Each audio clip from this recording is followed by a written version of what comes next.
drive along an ocean reflecting the sun, or make a bed of green atop a wide open scene. Under a canvas of blue, I would draw ever nearer to you, to feel the dew on your skin. That is how it would begin. For summer is for falling in love.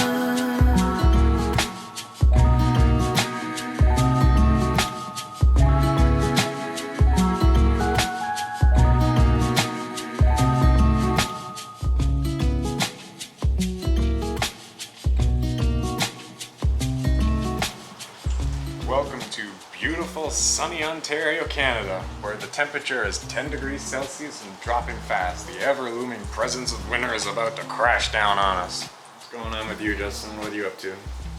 Not much, just got my camera gear. That's what a real camera looks like.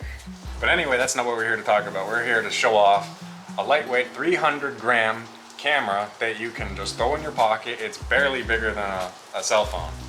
So everything I've shot now on the ZV-1 has been on a gimbal, but right now I'm holding just the camera. I've got active stabilization turned on, as well as eye tracking. The audio you're also hearing right now is straight out of the camera. It's got a little dead cat that mounts to the hot shoe on top. It looks like you've got a little dew, but it works. So whether or not you think the audio is good, you can judge for yourself right now. And it's kind of raining out now, but I'm just gonna kind of back out into the street. We've got a little bit of rain going on, and you can judge for yourself how the stabilization works, whether or not it's keeping me in focus. I can't really tell right now. And we're gonna go back. What? It's hard. As soon as you're on camera, it's like there's a big eye looking at me. So there's a few things I'd like to talk about in no particular order. First off, the battery life. Sony advertises 50 minutes of continuous video recording.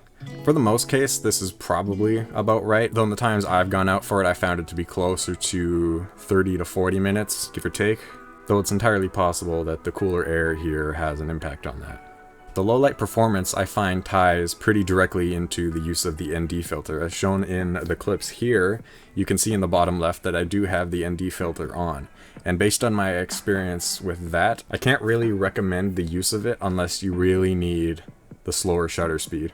My reason for this is that if you look in the shadows here in most of the clips, you'll find it to be decently noisy. YouTube's compression might have something to say about that, but you'll maybe just have to take my word for it. It's not the worst thing in the world, but it is noisy. For how easy the camera is to use, it doesn't seem like it has the most options in the world right off the bat. There's not too many buttons or dials to be found.